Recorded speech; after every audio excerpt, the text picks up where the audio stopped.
Assalamualaikum warahmatullahi wabarakatuh. Alhamdulillah, Alhamdulillah amma ba'd. Puja serta syukur kehadirat Allah Subhanahu wa Ta'ala yang telah memberikan kita berbagai macam-macam nikmat, nikmat iman, nikmat Islam, serta nikmat sehat walafiat. Yang saya hormati Ibu Purwati Ningsih selaku dosen mata kuliah e-bisnis dan teman-teman yang saya cintai. Kami di sini bukan sekedar basa-basi, tapi untuk presentasi. Selanjutnya akan dibawakan oleh moderator. Kepada moderator saya persilakan. Assalamualaikum warahmatullahi wabarakatuh. Selamat siang Ibu Purwati Ningsih, SPD MMMAK, selaku dosen pengampu mata kuliah e-bisnis dan teman-teman sekalian. Perkenalkan, saya Leandra selaku moderator kelompok 4 yang akan memimpin berlangsungnya presentasi kali ini. Kelompok kami terdiri dari saya, Leandra Luja, dengan NIM 231011201600. Saya Andreas Asmara dengan NIM 2311112027. Saya Naila Rahmadani dengan NIM 231011200871. Saya Sukma Lestari dengan NIM 231111200302. Nama saya Revana Dewanti dengan NIM 23101111300310. Kami akan mempresentasikan materi mengenai strategi dalam menjalankan e-bisnis. Presentasi ini dibagi menjadi dua sesi, yaitu penyampaian materi dan penutup. Sebelum ke penyampaian materi, teman-teman diharapkan untuk memperhatikan dan merangkum materi yang akan disampaikan kali ini. Materi pertama akan disampaikan oleh Naila Rahmadani. Kepada Naila, waktu dan tempat saya persilakan. Pada kesempatan kali ini, saya akan menjelaskan tentang latar belakang e-bisnis. Lau Gerstner, CEO IBM, pertama kali memperkenalkan istilah e-bisnis yang mengacu pada kegiatan bisnis yang menggunakan sistem informasi komputer untuk proses yang otomatis. E-bisnis memungkinkan bisnis untuk berhubungan dengan sistem pemrosesan data internal dan eksternal secara fleksibel dan efisien. Fenomena e-bisnis telah menjadi tren dalam aktivitas bisnis di negara maju maupun berkembang.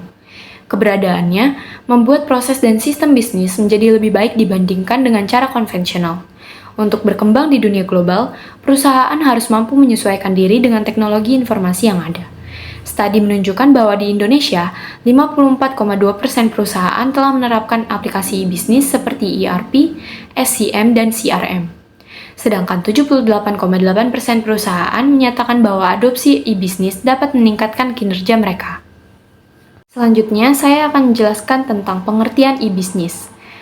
Pengertian elektronik bisnis atau e-bisnis adalah proses di mana sebuah organisasi atau perusahaan melakukan proses bisnis tersebut pada saluran jaringan di sebuah media elektronik.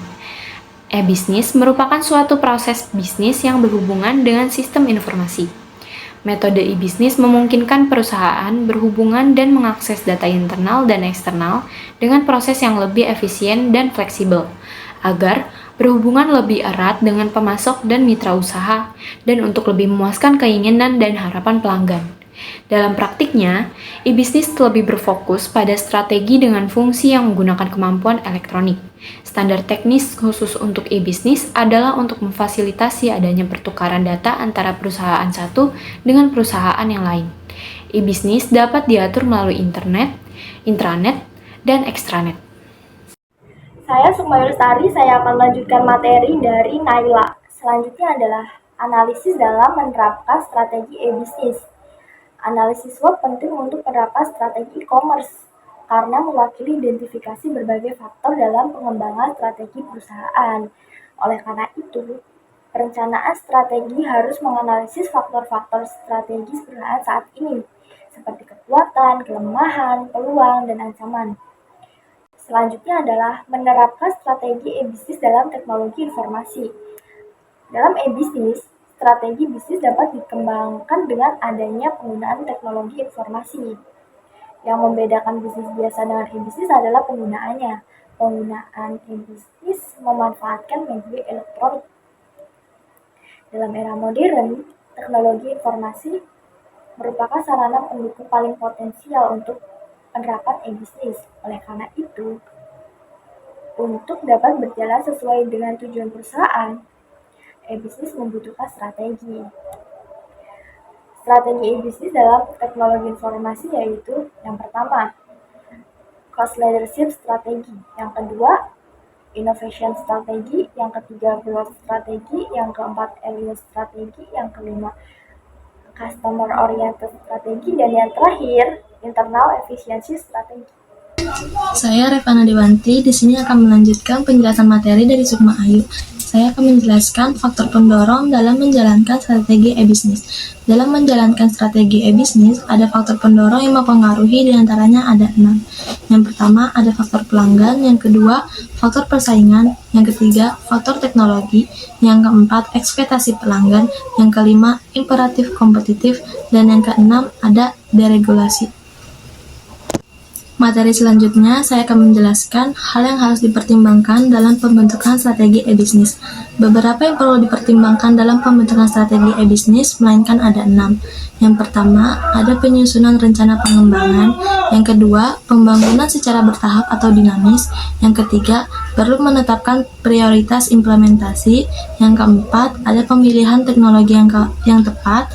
Yang kelima, ada penyiapan sumber daya. Dan yang keenam atau yang terakhir, ada pengembangan diserahkan pihak ketiga. Dari semua materi yang telah dibacakan oleh teman saya akan menyimpulkan materi ini. E-bisnis adalah proses bisnis yang dilakukan melalui saringan jaringan elektronik.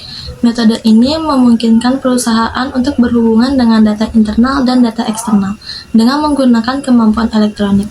E-bisnis melibatkan semua aspek dalam proses bisnis, seperti pembelian dan manajemen rantai pasokan, pemrosesan pemesanan secara elektronik, pengelola pelanggan, dan bekerja sama dengan mitra usaha.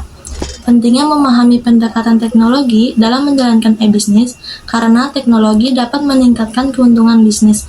Bahkan, perusahaan kecil dan menengah juga dapat memanfaatkan teknologi untuk memperkenalkan produk kepada konsumen. Dengan menerapkan strategi-strategi ini secara efektif, e-bisnis dapat meningkatkan keberhasilan dan pertumbuhan bisnis serta membangun keunggulan kompetitif di pasar yang kompetitif. Terima kasih. Teman-teman, demikianlah presentasi mengenai strategi dalam menjalankan e-bisnis. Saya kembalikan ke Andrea selaku MC. Alhamdulillah telah selesai presentasi kami. Terima kasih atas perhatian teman-teman. Kurang lebihnya mohon maaf. Wassalamualaikum warahmatullahi wabarakatuh.